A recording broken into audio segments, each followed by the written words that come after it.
ಶ್ರೀ ಗುರು ಬಸವಲಿಂಗಾಯ ನಮಃ.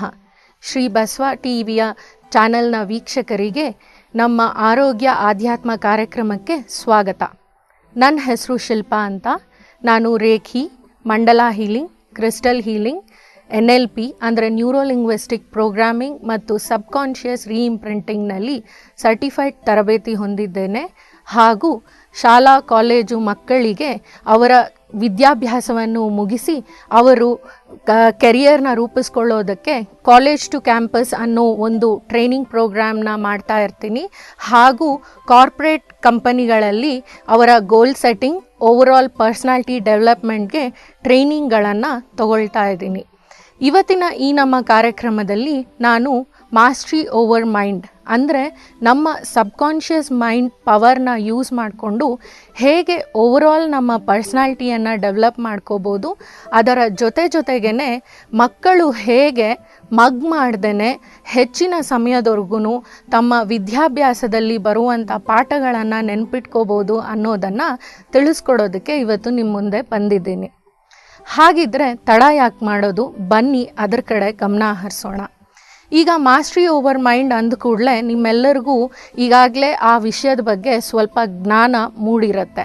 ಹೌದು, ಮೈಂಡ್ ಬಗ್ಗೆ ನಾನಿಲ್ಲಿ ಮಾತಾಡ್ತಿದ್ದೀನಿ. ಹಾಗಿದ್ರೆ ಯಾವುದೇ ಒಂದು ಪವರ್ನ ನಾವು ಪೂರ್ತಿಯಾಗಿ ಉಪಯೋಗಿಸ್ಕೋಬೇಕು ಅಂದರೆ ಮೊದಲು ಅದರ ಯೂಸರ್ ಮ್ಯಾನ್ಯುಯಲ್ ಅಂದರೆ ಯಾವುದೇ ಒಂದು ವಸ್ತುವನ್ನು ಸಮರ್ಥವಾಗಿ ಅಂದರೆ ಸಂಪೂರ್ಣವಾಗಿ ಉಪಯೋಗಿಸ್ಕೋಬೇಕು ಅಂತಂದರೆ ಅದರ ಬಗ್ಗೆ ಸಂಪೂರ್ಣ ಜ್ಞಾನ ನಮಗೆ ಅವಶ್ಯ ಆಗತ್ತೆ. ಹಾಗಿದ್ದಲ್ಲಿ ನಾವು ಮೈಂಡ್ ಪವರ್ನ ಯೂಸ್ ಮಾಡ್ಕೊಳ್ಳೋದಕ್ಕೆ ಮೊದಲು ಮೈಂಡ್ ಬಗ್ಗೆ ಸ್ವಲ್ಪ ಜ್ಞಾನ ಅವಶ್ಯವಾಗತ್ತೆ. ಆಗಲೇ ನಾವು ಅದರ ಪೂರ್ಣ ಶಕ್ತಿಯನ್ನು ಉಪಯೋಗಿಸ್ಕೊಳ್ಳೋದಕ್ಕೆ ಆಗೋದು.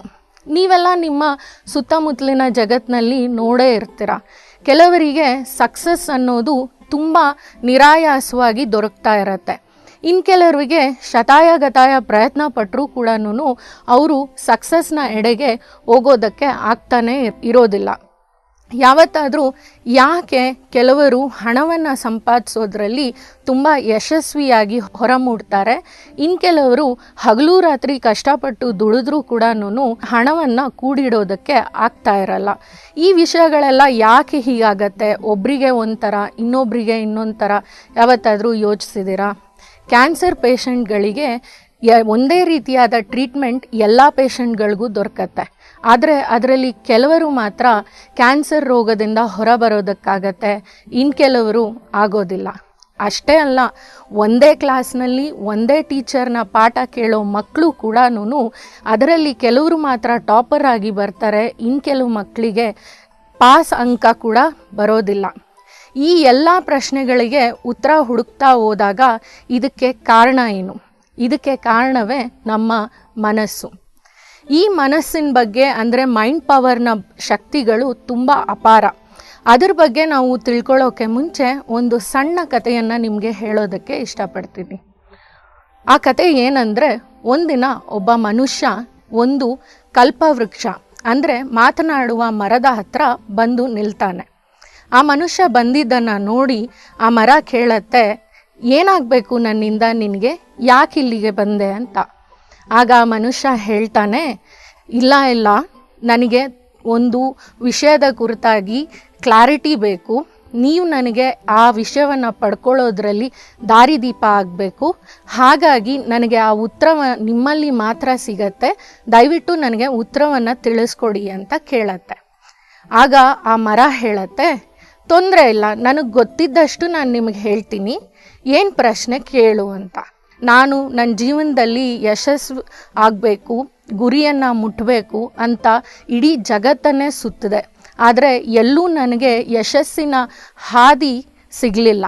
ಯಶಸ್ಸಿನ ಮಾರ್ಗ ಹೇಗೆ ತಲುಪೋದು ಅನ್ನೋದಕ್ಕೆ ಉಪಾಯ ಕೂಡ ನನಗೆ ದೊರಕಲಿಲ್ಲ ಅಂತ ಮರವನ್ನು ಪ್ರಶ್ನಿಸ್ತಾನೆ.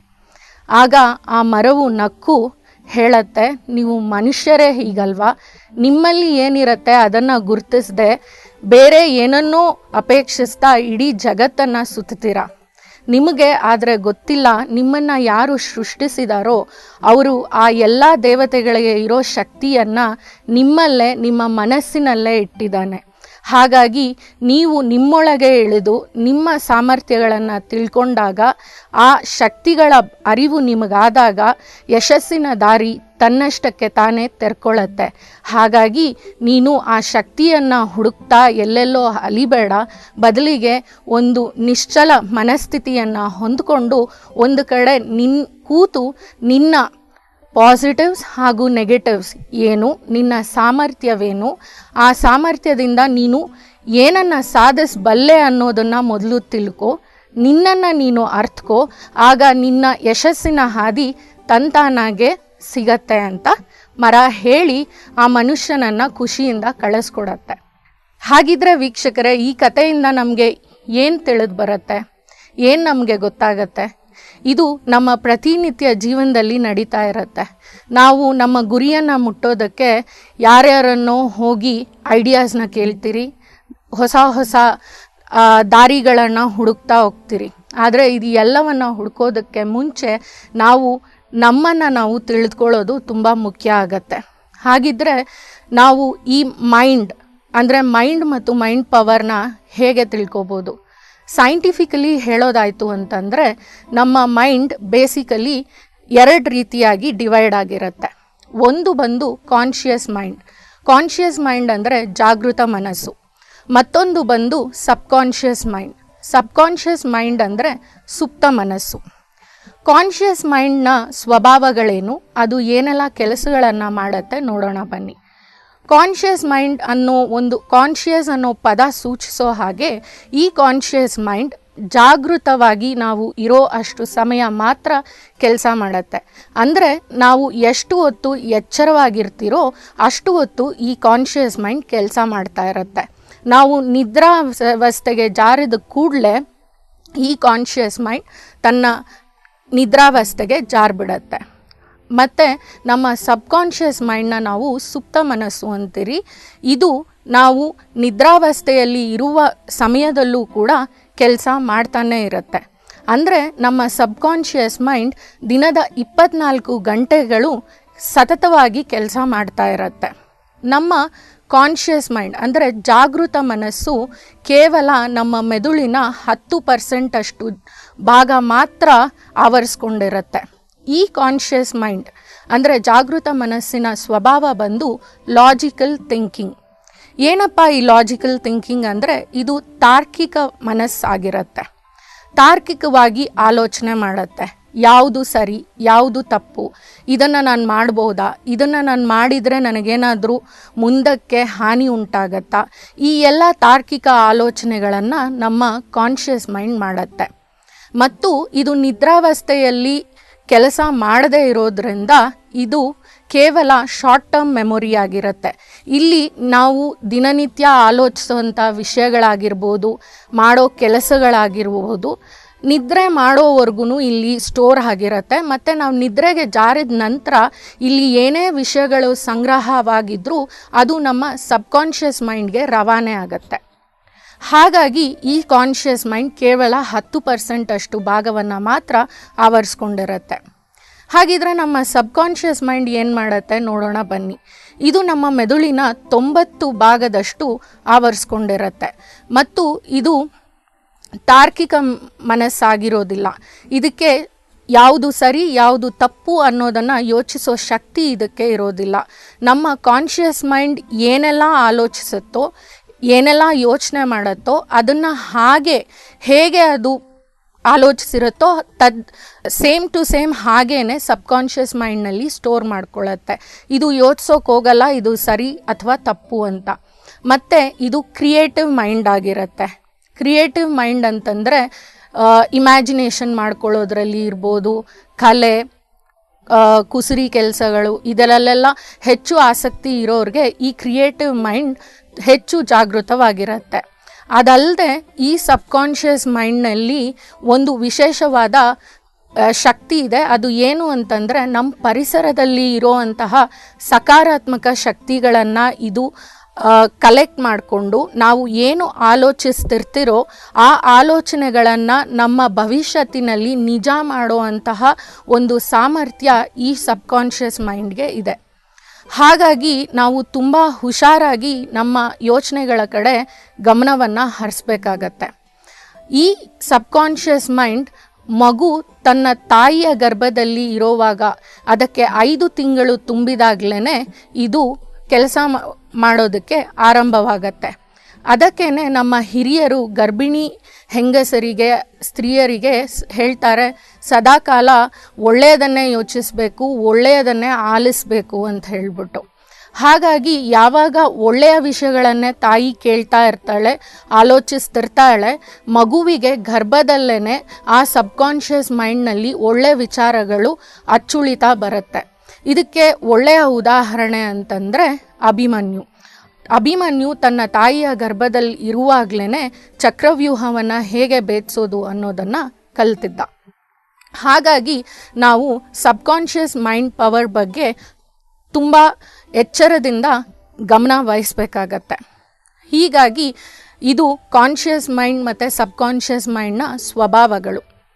ಈಗ ಕಾನ್ಷಿಯಸ್ ಮೈಂಡ್ ಹೇಗೆ ನಮ್ಮ ಸಬ್ಕಾನ್ಷಿಯಸ್ ಮೈಂಡ್ನ ಕಂಟ್ರೋಲ್ ಮಾಡುತ್ತೆ ಅಥವಾ ಇವೆರಡರ ನಡುವೆ ಯಾವ ಸಂಬಂಧವಿದೆ ಅನ್ನೋದನ್ನು ತಿಳ್ಕೊಳ್ಳೋಣ.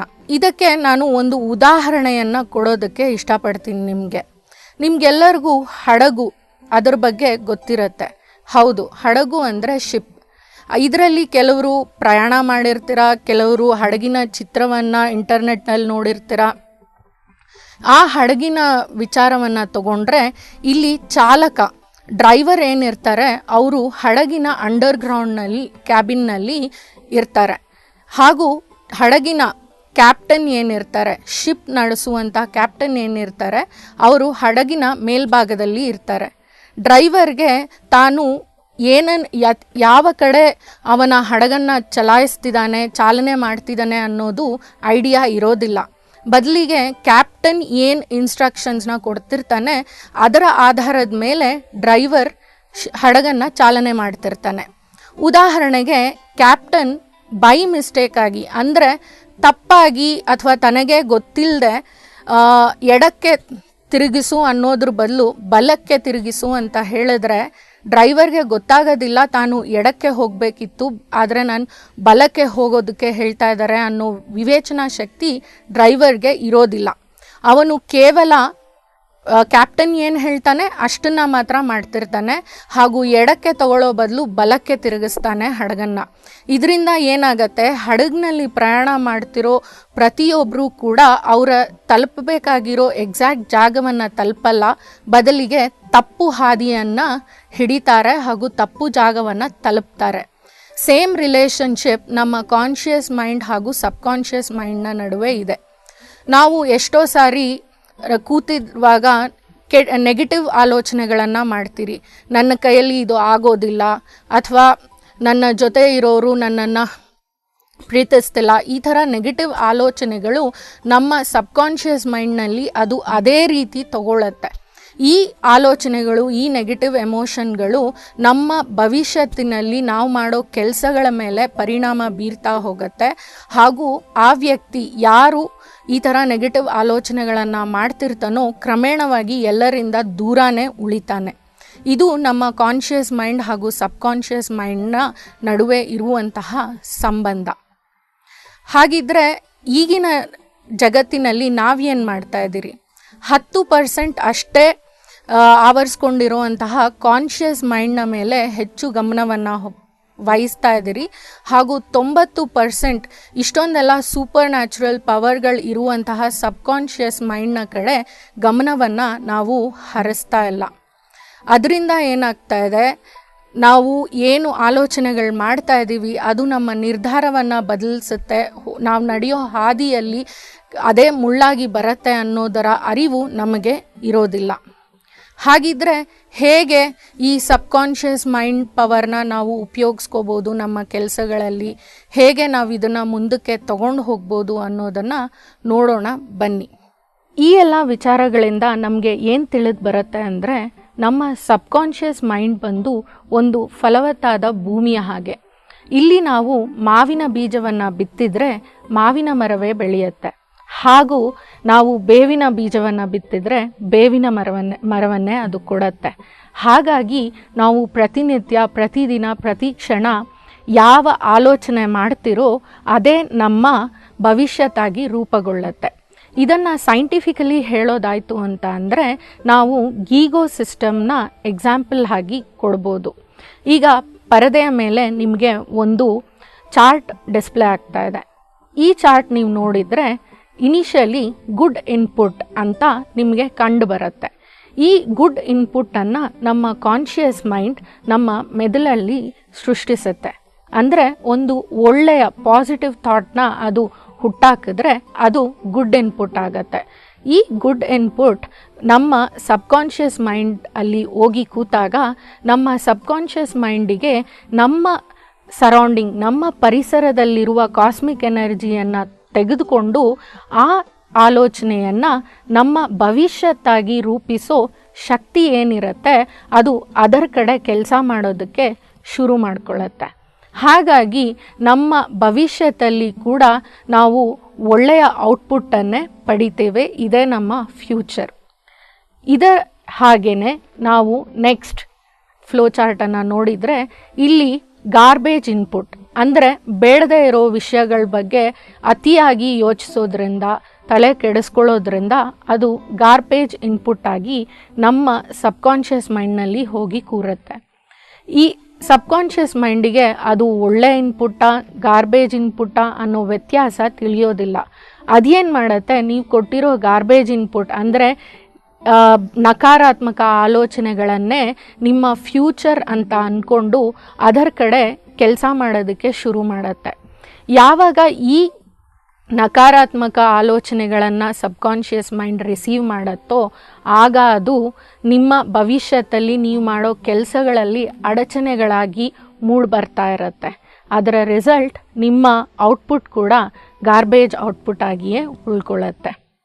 ಇದಕ್ಕೆ ಸುಂದರವಾದ ಒಂದು ಎಕ್ಸಾಂಪಲ್ ನಾನು ಕೊಡೋದಾಯಿತು ಅಂತ ಅಂದರೆ ನಾನು ಒಂದು ಹುಡುಗನ ಎಕ್ಸಾಂಪಲನ್ನು ಕೊಡೋದಕ್ಕೆ ಇಷ್ಟಪಡ್ತೀನಿ. ರಾಮು ಅಂತ ಒಂದು ಸಣ್ಣ ಹುಡುಗ ಇದ್ದ. ಅವನು ಮೊಟ್ಟ ಮೊದಲ ಬಾರಿಗೆ ಶಾಲೆಗೆ ಹೋಗ್ತಾನೆ. ಹೊಸದಾಗಿ ಅಡ್ಮಿಷನ್ ಆಗಿರುತ್ತೆ, ತರಗತಿಗೆ ಹೋಗ್ತಾನೆ. ಅವನು ತುಂಬ ಉತ್ಸುಕನಾಗಿರ್ತಾನೆ ಶಾಲೆಯಲ್ಲಿ ಪಾಠ ಕಲಿಯೋದಕ್ಕೆ. ಅವನಿಗೆ ಪಾಠನೂ ಇಷ್ಟ ಆಗುತ್ತೆ, ಗೆಳೆಯರು ಇಷ್ಟ ಆಗುತ್ತೆ, ಟೀಚರ್ಗಳು ಇಷ್ಟ ಆಗ್ತಾರೆ. ಹಾಗಾಗಿ ಅವನು ಎಲ್ಲ ಸಬ್ಜೆಕ್ಟ್ಗಳನ್ನು ತುಂಬ ಚೆನ್ನಾಗಿ ಓದೋದಕ್ಕೆ ಶುರು ಮಾಡ್ತಾನೆ. ಪುಟ್ಟ ಮಗು, ಅವನು ಆಗಷ್ಟೇ ಸ್ಕೂಲಿಗೆ ಸೇರಿರ್ತಾನೆ. ಅವನಿಗೆ ಮೊಟ್ಟ ಮೊದಲ ಪರೀಕ್ಷೆ ಎದುರಾಗತ್ತೆ. ಆ ಪರೀಕ್ಷೆ ಅವನು ಬರೆಯುವಾಗ ಕೂಡ ಅವನ ಮನಸ್ಸಿನಲ್ಲಿ ನನಗೆ ಸೈನ್ಸ್ ಈಸಿ, ಸೋಷಲ್ ಕಷ್ಟ, ಮ್ಯಾಥ್ಸ್ ಈಸಿ, ಇಂಗ್ಲೀಷ್ ಕಷ್ಟ ಅನ್ನೋ ಯಾವ ಭಾವನೆ ಕೂಡ ಆ ಮಗುವಿನ ಮನಸ್ಸಿನಲ್ಲಿ ಇರೋದಿಲ್ಲ. ನಮ್ಮ ರಾಮು ತುಂಬ ಬುದ್ಧಿವಂತ ಆಗಿರ್ತಾನೆ ಹಾಗೂ ಎಕ್ಸಾಮ್ನ ಕೂಡ ತುಂಬ ಚೆನ್ನಾಗೇ ಬರೀತಾನೆ. ಆದರೆ ಒಂದಿನ ರಿಪೋರ್ಟ್ ಕಾರ್ಡ್ ಬರುತ್ತೆ. ತನ್ನ ಟೀಚರ್ ಕರೀತಾರೆ, ರಾಮು ನಿನ್ನ ರಿಪೋರ್ಟ್ ಕಾರ್ಡ್ ಬಂದಿದೆ ಬಾ ಅಂತ. ಹೋಗಿ ನೋಡಿದಾಗ ಮ್ಯಾಥ್ಸ್ ಸಬ್ಜೆಕ್ಟ್ನಲ್ಲಿ ಪಾಪ ಅವನಿಗೆ ತಿಳಿಯದೆ ಏನೋ ಒಂದು ಬರಿಬೇಕು ಅನ್ನೋ ಉತ್ಸಾಹದಲ್ಲಿ ಸಣ್ಣದಾದ ತಪ್ಪುಗಳಿಂದ ಸ್ವಲ್ಪ ಕಮ್ಮಿ ಅಂಕ ಬಂದಿರುತ್ತೆ ರಾಮುಗೆ. ಟೀಚರ್ ಏನು ಹೇಳ್ತಾರೆ, ಯಾಕೋ ರಾಮು ಎಲ್ಲ ಸಬ್ಜೆಕ್ಟ್ನಲ್ಲೂ ತುಂಬ ಚೆನ್ನಾಗಿ ತೆಗೆದಿದ್ಯಾ ನಿನ್ನ ಮಾರ್ಕ್ಸು, ಮ್ಯಾಥ್ಸ್ ಒಂದರಲ್ಲಿ ಮಾತ್ರ ಯಾಕೋ ಇಷ್ಟು ಕಡಿಮೆ, ಮ್ಯಾಥ್ಸ್ ನಿನಗೆ ಕಷ್ಟನಾ ಅಂತ ರಾಮುನ ಪ್ರಶ್ನಿಸ್ತಾರೆ. ರಾಮು ಹೇಳ್ತಾನೆ, ಅಯ್ಯೋ ಹಾಗೆಲ್ಲ ಏನೂ ಇಲ್ಲ ಮೇಡಮ್, ಬಿಡಿ ನೆಕ್ಸ್ಟ್ ಟೈಮ್ ನಾನು ಚೆನ್ನಾಗೇ ತೆಗಿತೀನಿ ಅಂತ ಹೇಳಿ ರಿಪೋರ್ಟ್ ಕಾರ್ಡ್ನ ತಗೊಂಡು ಮನೆಗೆ ಬರ್ತಾನೆ. ಒಂದು ಗಮನಿಸಿ, ಅಲ್ಲಿವರೆಗೂ ರಾಮು ತಲೆಯಲ್ಲಿ ಇದು ಕಷ್ಟ ಇದು ಸುಲಭ ಅನ್ನೋ ಒಂದು ಆಲೋಚನೆ ಇನ್ನೂ ಹುಟ್ಕೊಂಡಿಲ್ಲ. ಯಾವಾಗ ಅವನು ಮನೆಗೆ ಬರ್ತಾನೋ ತಾಯಿಗೆ ಮಗನ ರಿಪೋರ್ಟ್ ಕಾರ್ಡ್ ನೋಡಿ ತುಂಬ ಖುಷಿಯಾಗತ್ತೆ. ಆ ತಾಯಿ ಕೇಳ್ತಾರೆ, ಪರವಾಗಿಲ್ಲ ರಾಮು, ಮೊದಲನೇ ಟೆಸ್ಟಲ್ಲೇ ಎಲ್ಲದರಲ್ಲೂ ಚೆನ್ನಾಗಿ ತೆಗೆದಿದ್ಯಾ, ಆದರೆ ಯಾಕೋ ಮಗು ಮ್ಯಾಥ್ಸಲ್ಲಿ ಮಾತ್ರ ಕಮ್ಮಿ ತೆಗೆದಿದ್ಯಾ, ಮ್ಯಾಥ್ಸ್ ನಿನಗೆ ಕಷ್ಟ ಅನ್ಸತ್ತಾ ಅಂತ ಕೇಳ್ತಾರೆ. ಈಗ ರಾಮುಗೆ ಏನು ಅನ್ಸತ್ತೆ ಹೇಳಿ? ಚಿಕ್ಕಂದಿನಿಂದ ಹುಟ್ಟಿದಾಗಿಂದ ತಾಯಿನೇ ಎಲ್ಲ ಅಂತ ನಂಬ್ಕೊಂಡು ಬಂದಿರೋ ರಾಮುಗೆ ತಾಯಿ ಮ್ಯಾಥ್ಸ್ ಕಷ್ಟ ಅಂತ ಹೇಳುವಾಗ ನಂಬಬೇಕು ಅಂತ ಅನಿಸತ್ತೆ. ಆಗ ಅವನ ತಲೆಯಲ್ಲಿ ಸಣ್ಣದಾದ ಆಲೋಚನೆ ಉಟ್ಕೊಳ್ಳುತ್ತೆ, ಹೌದು ನನಗೆ ಮ್ಯಾಥ್ಸ್ ಕಷ್ಟ ಇರಬಹುದೇನೋ ಅಂತ. ಮಗು ಸ್ವಲ್ಪ ಹೊತ್ತು ಯೋಚಿಸ್ತಾನೆ, ಮತ್ತು ಅವನ ಮಗು ಆಗಿರೋದ್ರಿಂದ ಆಟ ಆಡೋದಕ್ಕೆ ಹೋಗ್ಬಿಡ್ತಾನೆ. ನಾನು ನಿಮ್ಗೆ ಆಲ್ರೆಡಿ ಹೇಳಿದ್ದೆ, ನಮ್ಮ ಕಾನ್ಷಿಯಸ್ ಮೈಂಡ್ ಬರೀ ನಿದ್ರಾವಸ್ಥೆಯವರೆಗೂ ಮಾತ್ರ ಕೆಲಸ ಮಾಡುತ್ತೆ. ಈಗ ಅವನಿಗೆ ಮ್ಯಾಥ್ಸ್ ಕಷ್ಟ ಅನ್ನೋದು ಕಾನ್ಷಿಯಸ್ ಮೈಂಡ್ನಲ್ಲಿದೆ ಅಷ್ಟೆ. ಅವನು ಆಟ ಆಡ್ಕೊಂಡು ಬರ್ತಾನೆ, ಮನೆಯಲ್ಲಿ ಊಟ ಮುಗಿಸ್ತಾನೆ, ರಾತ್ರಿ ನಿದ್ರೆಗೆ ಜಾರ್ತಾನೆ. ಆಗ ಅವ್ರ ತಂದೆ ಬರ್ತಾರೆ. ಆದರೆ ಸಬ್ಕಾನ್ಷಿಯಸ್ ಮೈಂಡ್ ಕೆಲಸ ಮಾಡ್ತಾನೆ ಇರುತ್ತೆ. ನಮ್ಮ ಸುಪ್ತ ಮನಸ್ಸು ತಂದೆ ತಾಯಿ ಏನು ಮಾತಾಡ್ತಿದ್ದಾರೆ ಅದನ್ನು ಆಲಿಸ್ತಾ ಇರುತ್ತೆ. ಹಾಗಿದ್ದಲ್ಲಿ ತಾಯಿ ತಂದೆಗೆ ಹೇಳ್ತಾರೆ, ರಾಮುವಿನ ರಿಪೋರ್ಟ್ ಕಾರ್ಡ್ ನೋಡಿದ್ರಾ? ಹಾಂ ನೋಡಿದೆ ಅಂತಾರೆ ಅವ್ರ ತಂದೆ. ಎಲ್ಲದರಲ್ಲೂ ತುಂಬ ಚೆನ್ನಾಗಿ ತೆಗೆದಿದ್ದಾನೆ, ಮ್ಯಾಥ್ಸಲ್ಲಿ ಮಾತ್ರ ಕಮ್ಮಿ ಅಂಕ ಬಂದಿದೆ. ನನಗನ್ಸುತ್ತೆ ಮುಂದಕ್ಕೆ ಅವನು ಮ್ಯಾಥ್ಸ್ ಕಷ್ಟ ಅಂತ ಹೇಳ್ಬೋದು, ಅದೇ ಅವನಿಗೆ ದೊಡ್ಡ ಸಮಸ್ಯೆ ಆಗ್ಬೋದು, ಏನು ಮಾಡೋದು ಅಂತಾರೆ.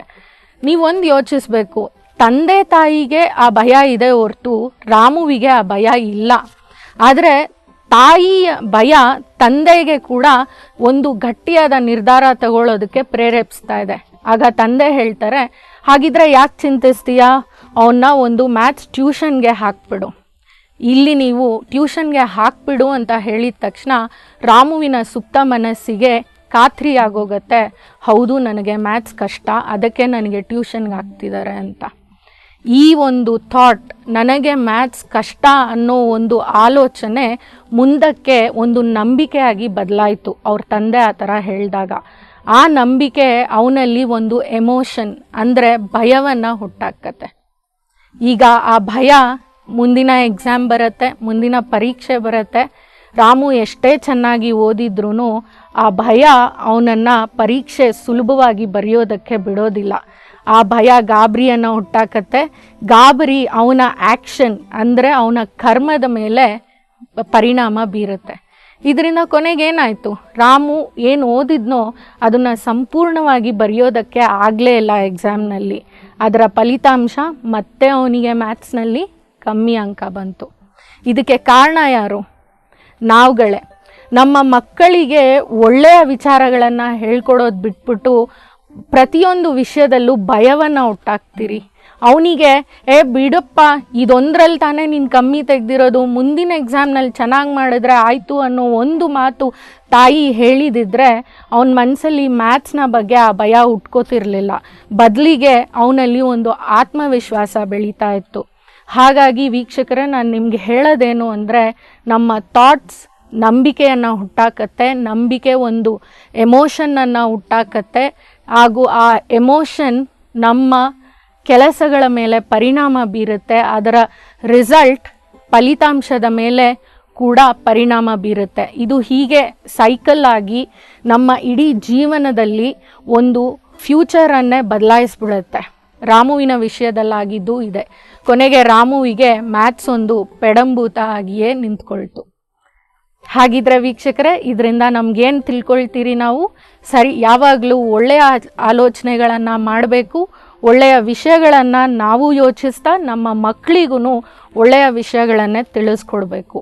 ಈಗ ಈ ಸಬ್ಕಾನ್ಷಿಯಸ್ ಮೈಂಡ್ನ ಹೆಚ್ಚು ಪವರ್ಗಳು ಹಾಗೂ ಅದನ್ನು ವಿದ್ಯಾಭ್ಯಾಸದಲ್ಲೇ ಆಗಲಿ, ನಮ್ಮ ಓವರಾಲ್ ಪರ್ಸ್ನಾಲಿಟಿ ಡೆವಲಪ್ಮೆಂಟ್ನಲ್ಲೇ ಆಗಲಿ, ನಾವು ನಮ್ಮ ಜೀವನದಲ್ಲಿ ಎದುರಿಸ್ತಾ ಇರೋ ಸಮಸ್ಯೆಗಳಿಗೆ, ಆರೋಗ್ಯ ಸಮಸ್ಯೆಗಳಿಗೆ ಹೇಗೆ ಪರಿಹಾರ ಆಗಿ ಬದಲಾಯಿಸ್ಕೊಳ್ಬೋದು ಅನ್ನೋದನ್ನು ನಾನು ನನ್ನ ಮುಂದಿನ ಸಂಚಿಕೆಯಲ್ಲಿ ತಿಳಿಸ್ಕೊಡ್ತೀನಿ.